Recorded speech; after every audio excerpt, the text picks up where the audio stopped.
Tony Kinnett. Tony Kinnett. Tony Kinnett. Tony Kinnett. Tony Kinnett. Tony Kinnett. Tony Kinnett. Host of the Tony Kinnett Cast. Let's get down to business. You're listening to the Tony Kinnett Cast on 93 WYPC. Here on the Daily Signal. Good evening and welcome to the Tony Kinnett Cast. I'm Tony Kinnett, coming to you from the Daily Signal's nationally syndicated program in anticipation of, in just 2 weeks, we are going to be looking down the barrel of a serious presidential election. I know, no kidding, right? Not exactly something brand new and special, but what is brand new and special is our ultimate election coverage. You guys have shown a massive amount of support for our debate coverage, both of the presidential and the vice presidential debate. And so we are bringing you at least 7 hours of coverage on election night. It's going to be great. Starts at 6 p.m. Eastern. My co-host Elise McHugh and I are going to tear into some fresh ribeye steaks and enjoy your company starting at 6. Then we start hitting into the poll returns. We bring in a lot of excellent guests, from sweaty congressmen all the way over to those poll analysts, digging into everything from exit polls to cities and states, different locales that are getting out their polls, some quick as a whip, some slower than a great-great-grandmother with arthritis, and not to mention a lot of that rheumatism. So let's get into the worst, absolute, most painful kind of aching joints this evening, and that would be those between the Biden administration and the Harris-Walz campaign. The situation right now in the Democratic Party can only be described as a flaming circus. A circus that is not just on fire, but also might be swirling around in the middle of a tornado, like in the beginning of The Wizard of Oz. There really is no better way to describe what is going on. There is reverse momentum in full gear, pedal to the metal, right now in the Harris-Walz campaign. So let's go over a few updates. As of this moment, the Biden administration has confirmed that Kamala Harris is refusing to do any campaign events with President Joe Biden between now and Election Day, which I think that may be the first time in history, in our country's history, that we have not actually had a vice president running who did not campaign with his or her running mate. It really is incredible. Not running mate, prior running mate, the current president of the United States. It's pretty wild. But what's even worse is the early voting numbers. Now, you, me, and Dupree, we're all very well aware that when it comes to early voting numbers, the Democrats usually have this in spades, and quite honestly, probably hearts. They're shooting the moon. Early voting is supposed to be in the Democrats' pockets. This is something they've been a fan of for a very long time. That is, until Laura Trump took over the Republican National Convention, kicked Ronald McDaniel out of her position, and hopped right into the chair and kicked early voting voter registration into full gear. And I know what you're expecting. You're expecting me perhaps to praise Scott Pressler in Pennsylvania, who's been registering Republicans faster than elementary students can catch the latest flu. But I'm not actually talking about the excellent works that should be noted by Scott Pressler. No, I'm talking about Nevada and Georgia. Yeah, Nevada and Georgia, two states known for the Democrats coming out in droves in early voting, is pretty even-handedly moving in favor of Republicans. And if you're looking at how political models work at the moment, that this doesn't just like kind of tweak it a little bit, give someone a little bit of a neck twinge inside the Harris-Walz campaign. This is full-on triple pneumonia. If your early leads in Nevada and Georgia cannot be counted on, Harris is done. She's done. I don't even mean stick a fork in her. At that point, the meat just falls off the bone. That's how insane things are looking right now. And what is the Harris campaign doing? You think right now we'd be calling on every last favor, we'd be pulling all of the threads, we'd be doing everything, we'd be moderating our campaign. Instead, Kamala Harris is in full-on denial. And I'm not joking, full-on denial. She's being asked, hey, men do not want to vote for you at all. Any man who's not gay or has a wife that's seeing someone isn't voting for you. Like, so what are you doing? And her answer, I honestly, guys, this is one of the most brain dead, least self-aware answers I've ever heard to a question. Check it out. To implement the agenda that you want to implement, you have to win first. You have to win the White House. And right now there is a big gender gap in this race. Fewer men support you right now than they did President Biden. Some of your allies have suggested there's sexism at play. I wonder, do you think there is sexism at play here? Let me just tell you something. You've come to my events, and you will see there are men and women at those events, whether it be small events or events with 10,000 people. So the experience that I am having is one in which it is clear that regardless of someone's gender. Okay, all right, you all know what she's going to say. So I'm going to make an astute observation here. When I was a science director for Indianapolis Public Schools, we would sit in a meeting, I with the fellow instructional coaches and directors of subjects, and we would talk about what's called perceived experiences, which is where if you are a person of color, if you are black or brown or basically any shade darker than eggshell, then you get to say that everyone is racist because you perceive racism. And this means that if you go outside and you get in your car, you pull out onto the road, but someone cuts you off, you can say, they saw that I was insert color here, and therefore that was racism. From my experience, that's what it felt like. That's how it felt. And what this has become is a full-on case of denialism in the Democratic Party, in which now whenever someone asks you a question and says, hey, these crime numbers are looking pretty bad, you'll have a Democratic politician walk down the street in San Francisco and go, I don't see any poop on the sidewalks. I don't see any Asian women getting mugged in huge rates. This must just be a Republican conspiracy. And now we have Vice President Kamala Harris. All of the polling shows men don't like you because you've spent the last 10 years saying they're awful, evil people. What are you going to do? And Kamala says, well, I see both genders at my rallies. Funny, by the way, how she doesn't mention non-binary people. Because when it comes down to it, everyone knows there's men and women. She doesn't actually say who identifies as men or women either. You notice that when it actually comes to serious campaigns, all of the super silly nonsense goes out the window. Except for this denialism where, well, I'm seeing men at the rallies. After all, my woman-beating husband Doug Emhoff and the tampon-slinging weirdo Tim Walz are around. Okay, good luck. Good luck. At this point, I really am beginning to believe, based on data I'm seeing, we will likely know the results of this election within 24 hours. Really, it's getting that bad. It's now so bad that you have President Obama out there doing the denialism, which is, I mean, something special. You guys have to see Obama's statement here. You've heard of pot calling the kettle black. This is, I mean, this puts that truthism to shame. It really does. I don't understand how we got so toxic and just so divided and so bitter. And I get why sometimes people just don't want to pay attention to it. I'm sorry. So President Obama, who after race relations in the United States were heading in an extremely positive direction, and basically racial tensions were at their lowest point in U.S. history, Obama swings forward and says the country's racist, and became the most toxic second administration president in history. He's, I don't know how we got so toxic. I don't know. We're trying to find the guy who did this. It's probably me. Fantastic. Just some solid campaign strategies.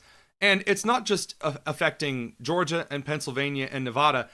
According to a report by Natasha Korecki from NBC News, the Harris campaign is now privately flagging potential cracks in the blue wall. This would be Wisconsin and Michigan and, yes, Pennsylvania. So, discussions of an anomaly with the blue wall and not all states falling in the same direction hasn't happened since 1988. Now, you might not have caught that, so I'm going to break it down for you in a slightly different way. Since 1988, if Democrats have not done well in Wisconsin and Michigan, they're screwed, skewered, shish kebabbed, done, roast them like shawarma, period. You think that if Kamala's not doing well in Detroit, that she's suddenly going to turn around and start doing well in other cities in the United States? No, I'm sorry. That definitely puts Virginia in play. Also, there are sources inside and outside the Kamala Harris, Tim Walz campaign, this is again according to Natasha Korecki, saying that Michigan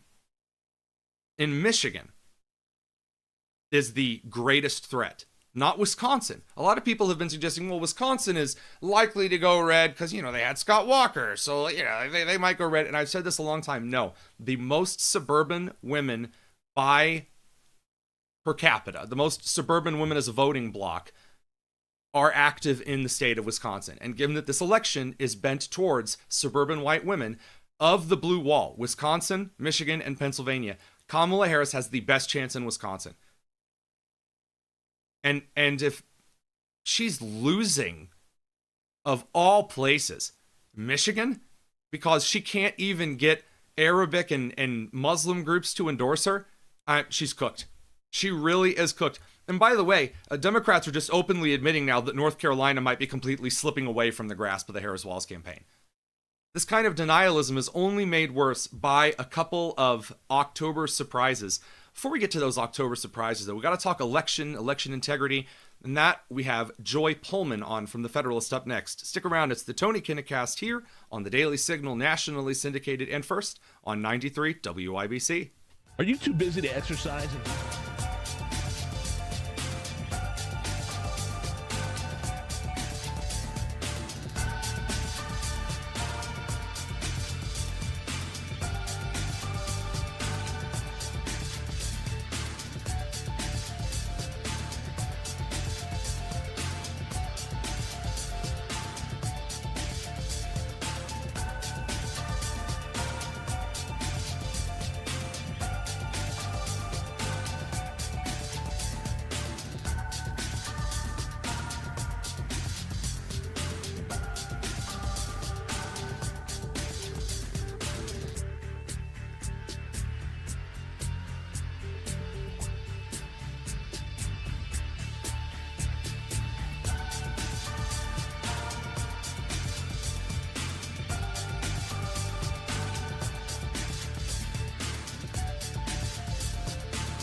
It's the Tony Kinnett Cast on 93 WIPC. Closing time. And welcome back to the Tony Kinnett Cast here on the Daily Signal, nationally syndicated. I'm thrilled to be joined by fellow Hoosier and long sufferer of national politics, Joy Pullman, executive editor of The Federalist. And I'm sure you can echo the insane joy that all of us are facing right now of caffeine and adrenaline at this last 2 weeks before the biggest presidential election of our lifetimes. How are you managing? You know, just a spot check here. Well, I actually don't have very stressed vibes right now. I mean, everyone at work is, of course, working very hard around the clock, but I've done a pretty good job pacing myself this year, so I'm ready for it. Knew it was coming, and I'm very excited and energized. You know, of course, I love this. It's my job. So That's right. Feeling pretty good here. Not exhausted, hungover. If we get post-election violence, then check in with me about that. We'll see. That's kind of what I wanted to bring you on for, and why we had Lou throw the lasso your way. I know that you do a lot of investigatory work regarding how federal agencies, how do we put this, overplay their hand under their due constitutional authority to, what's the right legal term? Screw around with Americans' rights. Mm-hmm. And I'm expecting a lot of these shenanigans really to kick into high gear if, as it looks right now due to the trends, Donald Trump succeeds in racking up 270 electoral votes. What happens between that point and January could very much change how the federal government operates. Mm-hmm. And I know you've got a lot of thoughts on those things. So what should we be expecting? What's maybe your biggest concern, given that these are usually your birds to watch? Right. I mean, I think it was just today that 3 Democratic secretaries of state in swing states came out telling people, vote counting, we won't have the results on election night. So everybody watched in 2020 when it looked like Donald Trump had won. And then, a couple of days later, ballots just came in and switched around the lead. And so, I mean, it really is the mark of a third world country to have delayed election results. The United States Department of State has contested and raised objections to elections in other countries based on the fact that it took time, to report the election results. So given what we saw in 2020, what we've seen around the world, that really is not a good sign for either for election security or Americans' faith in elections. And we also know, again, based on international observance and plain common sense, when you have things like that happen in countries, that is a recipe for violence. And I don't, I obviously, people on the right, I actually think have a lot more patience and self-control, than the left projects onto us. But I also am a very experienced longtime media reader now. And so I also see Democrats projecting onto the right their expectations of a violent post-election, event. They're saying, that Donald Trump is going to bring out the shock troops. So Kamala Harris herself is talking about violent overthrow and the insecurity of the election. So when I hear those sorts of things from Democrats, I think that they are basically broadcasting their own plans. And we know that there have been election exercises, done for 2024, the sort of, what is it called? War games, that also were done before 2020. So, I mean, look, it worked in 2020. The COVID type of voting still is in place all throughout the country. Insecure methods of ballot harvesting and election season, no longer election day. We still have all of those things that gave us the chaos of 2020. So I don't know why we would expect to have a different outcome this time around. And like you said, if you don't punish bad actors or ensure integrity in the election after an election like that, what do you expect? Americans are only going to have less faith in the process this time around. Very little has been done really to shore up the important integrity of voting laws, especially in those key swing states. So based on that, then there are 2 different ways that we could take this. One is I want to ask you what would happen if things go poorly and if there are, let's say, verifiable shenanigans afoot. And we see evidence of the shenaniganry and kind of the nonsense that really does make Americans continue as if there were any institutional trust left to erode such trust to the point where we've hit rock bottom. And the other question that I'd really love to get to is, on the flip side, what if Trump beats out the shenanigans and it's, as he says, too big to rig? Let's hit the first one first, though. We see shenanigans afoot. there's the same kind of trouble and perhaps something even worse.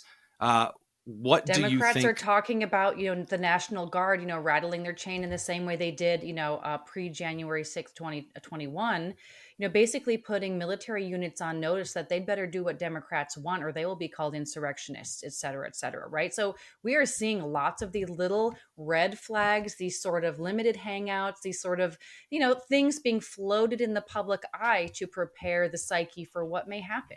And again, with all of the things we've seen over the last decade, for Spygate, a huge one, the use of the intelligence services. That's what came to my mind. I mean, that's a major, it's the impeachment of the president over attempting to do his own foreign policy, which he's constitutionally given that power when he is elected to that office to do. So all of these operations run against Donald Trump. Basically nobody's been punished from them. And what that does is emboldens the same people. When their play is successful, why don't you run it again? So again, when we have Congress, when we have the judiciary not holding people accountable for their breaches of law, giving slaps on the wrist, the lawyer from the FBI, Kevin Kleinsmith, who doctored an email to get a surveillance warrant, he is back practicing law. He's got his law license renewed after a slap on the wrist, right? So I just think if you never have consequences for major behavior like that, you have to expect that it's going to repeat and likely worsen. So one of the concerns that I have, and we've seen kind of a framework for this during the Biden administration, is that we saw, Governor Abbott during the I would say the border crisis, but we've been living under a 4-year border crisis. So the extra border crisis, the incursion, one might say, that, Biden told Abbott to not string barbed wire across rivers and to basically leave his border open. And he said, no, come stop me. And it's kind of a detached way of kind of fighting back. Do you think that we might see some states just, I don't know, say, no, I'm not recognizing that? I'm not saying this like I'm hopeful at all. I'm just, I don't know. I that's why we brought you on, is because I'm sitting here in, Greenfield, a couple dozen miles south of you, wondering what will we expect to see? Because I don't want to tell my viewers something that I expect that I don't know. That's just kind of where I'm coming from. I mean, I think there is a range of possibilities, and in part of that, it's all speculation. Part of that range of possibilities is that we have such a resounding, win by either side, that the other side, despite some, kind of rear maneuvering legal battles or whatever the case is, pretty much we have a relatively standard American election. That is absolutely in the potential cards. But we also, if things are razor thin, if as they were in 2020. If things are unclear, there is absolutely going to be chaos around any very key jurisdictions that are vote counting multiple days after the election, especially if they're going to be deciding the election. I wouldn't put, there've been for example, I think the American Conservative ran a good article kind of, recently gaming out different potential things here. But we know, Democrats historically, in 2020 and before that, they have been practicing elections lawfare much longer than Republicans, and they've been a lot more successful at it with, many of our judges. They refuse to hear the majority of Donald Trump's actual claims on the merits. We all know that was the case. Nothing has happened in the past 4 years that suggests to me that our federal judiciary has suddenly gotten a backbone to care about, preventing unrest and standing by the rule of law and making sure elections are conducted in an honest way. So there's all kinds of scenarios that could include going to the House of Representatives, right? That could include denying electors from states, submitting two slates of electors from some contested states, although, that's been criminalized since the last election as well. Yeah. So there's so many possibilities. It's really hard to know exactly which one will happen, but I do think people should be prepared for, they should be prepared for some things that are eyebrow raising to happen, because if you look at every single election cycle since 2015-16, it's been increasingly nuts every single time. And I don't see this election as being any different. There's nothing that's happened that's going to bring the temperature down in the past 8 years. I think that's true. And when your eyebrows do raise because the temperature hasn't gone down and the shenanigans still occur, I'll tell you what you're going to do. You're going to head over to the Federalist. Oh, well, yeah, this radio clock's kind of cutting us just a bit short. So my segue being, when your eyebrows go up, you head over to the Federalist and you read some of their excellent work. I've loved writing for the Federalist before. It's a great publication. And after that, you head over to the Daily Signal and you check out whatever their reporters couldn't cover, because my goodness, there's way too much for anybody to handle on their own. Joy Pullman, executive editor of the Federalist, thanks for stopping on and digging in with us. Thanks for having me. We'll be back in just a second. Don't go anywhere. This is the Tony Kinnett Cast, nationally syndicated from the Daily Signal, and still first on 93 WIBC.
This is the Tony Kinnett Cast on 93 WIBC.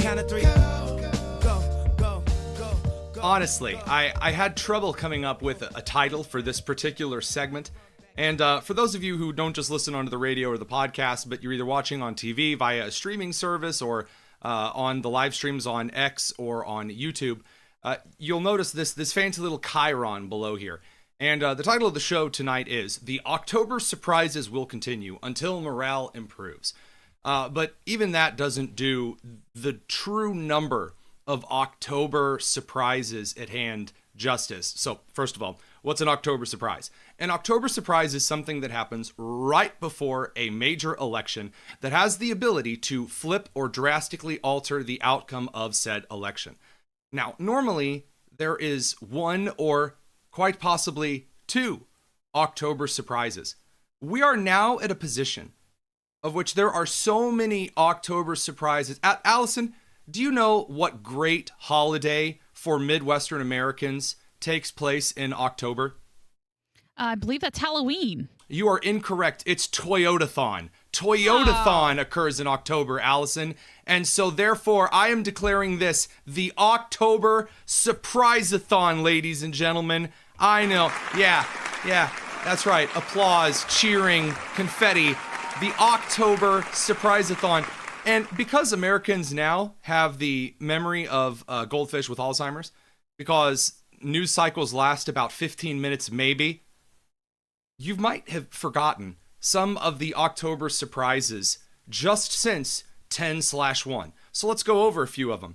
There was the Kamala Harris media tour, which was an insane disaster because she didn't separate herself from Joe Biden at all. There was the announcement that Joe Biden's staff hates Kamala Harris and thinks she's an upstart. There were Hurricanes Helene and Milton, in which Alejandro Mayorkas said that FEMA was out of money, and then it came out that a lot of that money was given to illegal immigration and migration programs. Then you had Kamala Harris go on the Call Her Daddy Sex podcast during Hurricane Helene, in which while a lot of people were struggling to survive, she was talking about tampons and sex. And then you had the port strike, in which the Biden administration didn't actually invoke any kind of protective act. You actually needed Governor DeSantis of Florida suggesting that all of Florida's ports be open to break that strike. Then you had the repeated humiliations, I count 5 of them, in the Israel versus Iran proxy terrorism organization escalations, in which the United States offering military advice to Israel and expecting Israel's going to do what we say, after the United States has consistently not only withheld aid from Israel, which is an impeachable offense, I thought, during, the whole quid pro quo Trump-Ukraine thing, the United States finally was ignored by Israel, and Israel started prosecuting the war in its own way, which is humiliating for the United States. Then we had the FBI updating federal crime number statistics. Remember how on the debate stage, the ABC News debate between Kamala Harris and Donald Trump, that they said, oh, Trump, you're wrong for saying that crime isn't down. Obviously, it's super duper down in the last couple of years. Well, the FBI has revised that. Oh, also, they've revised the job numbers because the economy actually isn't that great. Inflation is not as low as it should be.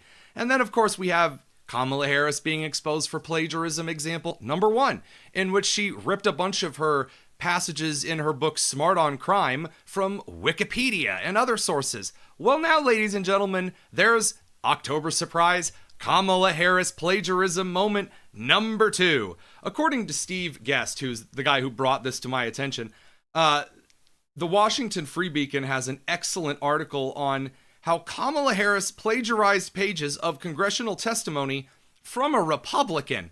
Oh, but it doesn't stop there. She also completely made up a story about human trafficking. There you go, ladies and gentlemen. Oh, wait, I'm sorry. I almost forgot another one. Kamala Harris' husband, Doug Emhoff, not only impregnated the nanny at one point and then forced the nanny to get an abortion, but also slapped his ex-girlfriend. So, the wife-beating impregnator 5,000 that might be the first gentleman instead of the second. So, October surprises galore. Oh, I'm sorry. Did you think that I was done? Oh, no. There are still yet a few more. According to the New York Post, the individual who has been leaking the Iranian, or I should say the Israeli intelligence to Iran, those documents which were real, one of the individuals that is currently alleged to be the to be the leaker per se, might be Ariana Tavatbai. an American of Iranian descent who, this is according to the New York Post, in October 2023, after she was accused of spying for Tehran, Biden and Harris intervened and made sure she didn't lose her security clearance. Hey, don't you love it when you intervene on somebody's behalf and make sure that the individual accused of spying for Iran, and you made sure she got her security clearance down pat, nobody take anything away from her. After all, that would be racism or xenophobia or something. That she's now one of the individuals that is alleged to have possibly done the leaking to foreign governments. So, nothing like a little bit of treason. Now, the FBI and the national security apparatus from the Pentagon are currently saying she's not a person of interest, but there is very good evidence to the contrary. So I have a hunch that after the election, we'll find out that it was actually her. Remember when good old libertarian Gary Johnson in 2016 didn't know where the city Aleppo in Syria was, and he was mocked for it? And that basically cost him any momentum in his campaign? Well, boy, goodness, I sure hope we don't have a clip of Kamala Harris from today forgetting one of the states in the United States that she's supposed to be focusing on. That would just be nuts. Then why do you think that's not landing with voters? Because in the numbers, it's the opposite. Former President Trump leads you on this issue. Well, when I'm out, this is why I'm going out to Wisconsin, Pennsylvania, and Michigan, yeah. Excuse me. Just got in late this morning, actually. You're focusing on 3 states and you don't know the one of the key states you're supposed to be going after. That's just real special, ladies and gentlemen. And then, of course, just since we're, adding October surprises during this October surprise-a-thon, here's President Biden openly saying that, the most important thing right now is to throw Trump in prison because, civility and lowering the temperature or whatever. He is talking about doing away with the entire Department of Education. He means it. This is not a joke. This is a guy who also wants to replace every civil servant, every single one. Thinks he has a right under the Supreme Court ruling on immunity to be able, if need be, if it was the case, to actually physically eliminate, shoot, kill someone who he believes to be a threat to him. I mean, so I know this sounds bizarre. It sounds like if I said this 5 years ago, you'd lock me up. We gotta lock him up. Politically lock him up. Politically lock him up. Politically. Uh-huh. There you go, quiet part out loud, ladies and gentlemen. By the way, anytime someone describes a federal employee as a civil servant, how about no? You're just an employee. You're not special. I hated this all the time. Just because you have a job does not make you a super duper servant. You are being paid a larger sum of money for less work than the average American worker. You are not serving on behalf of the people. You work for the IRS. You're not special. And you know what? I sure hope that Donald Trump replaces every single person working for every federal agency top to bottom, because that's the executive branch. That is his constitutional right to do so. And while we're at it, I sure hope that he closes a bunch of them down, because God forbid we have some random goober in Washington, D.C. telling you how to live your life. They weren't even elected to power. They were hired at a salary triple what you make with no expertise or experience other than they sat under some college professor at Brown University preaching about LGBTQ2IA nonsense. So, stellar stuff. If we have any more October surprises, by the way, there are still over, 9 days left in October? That's enough time for some additional shenanigans, so enjoy October Surprise-a-thon. And also, if you're considering getting tires, Toyota's currently doing buy 3, get 1 free, so Toyota-thon is as well. Just in case it's that time of year for you. Up next, we're going to talk a little bit about some of the kind of sit back and enjoyable parts of the election. It's the Tony Kinnett Cast here on the Daily Signal, nationally syndicated and first on 93 WIBC. If you can blend...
It's the Tony Kinnett Cast on 93 WIBC. You may be one of those fine folks out there who's a little bit stressed by this particular election season. You may be worried, you may be frustrated. And I'm here to give you a few tips on how to enjoy election season. Because if you can get through election season, you can get through anything at all. The secret to enjoying election season, well, really, it breaks down into two very simple parts. First of all, don't take it so seriously that you lose sight of the greatest American truth in modern politics. Everyone is a clown. Everyone is a clown. Everyone on the left is a clown. Everyone on the right is a clown. Politics has become largely an entertainment complex. And if you forget that, you start to believe a lot of weird, wacky things on either side of the aisle. But if you remember that there are just a bunch of really selfish, goobery, egocentric people that are running for office and are running to govern, that makes it a lot easier on you. Because when you remember that those that are running for office are literally just making it up as they go, they are faking it until they make it just like you are, it takes a lot of the pressure off of it. And by the way, that theory holds water every single day. Do you know how I know? It's called watch TV and these individuals whom speak. Go on social media, find clips of them talking in private, in public, on the way from public to private and vice versa. They are regular people. Now, is that supposed to make them endearing to you? No. Absolutely not. What I mean is they're fallible. They're humans. And that means they're stupid, like you are, like I am. And that means that stupidity can be enjoyed. Whether it was America's Funniest Home Videos back in the day, or now it's, just a couple of clips on social media, you too can enjoy Kamala Harris act like an idiot in front of the country. You can enjoy Donald Trump slinging a bag of French fries out the window at a McDonald's. You can enjoy Ted Cruz playing basketball. You can even enjoy Karine Jean-Pierre dressing up like an Italian mobster in front of the press. And seriously, that helps you get through the election season. Do not take that kind of stuff seriously. Number two, and this is just the 100% primo advice that I hope that you take to heart. Enjoy election season the same way that you enjoy a crime TV show. Enjoy it like you enjoy a crime TV show. When you're watching some kind of a series and there's a character on there that forgets something, that does something dumb, you don't immediately run out there and start telling everybody how you knew all along and you get so invested that you kind of try to be one of the characters on the show. No. You just kind of make fun of them, you note it, and then later on when you're having a conversation with someone and they bring up that character, you just reference what you saw on the television show. There is this weird situation right now in the country where people are either so invested in politics that it's driving their anxiety through the roof, blood pressure, heart rate. They are putting themselves in the hospital because they are so terrified of what's going to happen on November 6th. And then there are the other individuals who are equally as problematic, who do not care about the elections at all and probably won't even go vote. You don't want to be in either of those camps. Treat the American election season like you're watching a good crime show. Like White Collar. White Collar is a good crime show. Like SVU before, I don't know, season 436 or whatever it is they're on now. Just enjoy it. Don't take it so seriously. And by the way, I know that this may not be I know there are a lot of people that are trying very hard. They're doing door knocking. Am I saying the election isn't, important? Absolutely not. And by the way, one of the comments made, I think, probably one of the best ways to frame this. We are at the end of like a long season of television. Every 4 years is a big season of American TV. We're at the end of season 46. We've had some laughs, some yucks. Now, by the way, when people in politics do things that are awful or screw things up that impact people, for example, like Hurricane Helene and Milton, should you be upset at those things? Absolutely. But I'm talking about like sitting at home fretting every day as to whether the media is convincing Joe Schmo to vote blue or red. Nah, ain't worth it. Make fun of it instead. Whenever you start to worry about the election, pull up this is an exclusive from the Daily Caller, just published at 7:37, so fresh off the presses. Tim Walz welcomed Chinese Communist Party officials into his Nebraska classroom. Hey, good old commie Tim Walz. Make fun of him. Go on social media, make fun of Tim Walz. It'll make you feel better. And if someone tut-tuts you and says that that's not appropriate for you to make fun of, tell them to shut up and delete them and move on. Make fun of people in election season. Make fun of Trump. Make fun of Kamala Harris. Make fun of Vance. Make fun of Walz. You're going to have a lot to make fun of with Tim Walz. And enjoy the election season. If you don't come out of this election season with jokes, you're not doing it right. And if you're not funny or one of those people that don't have a sense of humor, I'm not sure how you found my show or why you're here after listening to me crack really garbage jokes all this time. I'm glad you're here. I wish I could give you some kind of a humor for dummies book on cracking some jokes. But really at that point, that's just the Media Matters crew and those that write for USA Today and Gannett outlets. So, just saying, that kind of good old-fashioned gooberishness doesn't naturally come to us all. So we're going to be back tomorrow, because there's a ton that we didn't even get into this evening because we were celebrating the October Surprise-a-thon, ladies and gentlemen. This episode will be up on the podcast stuff later.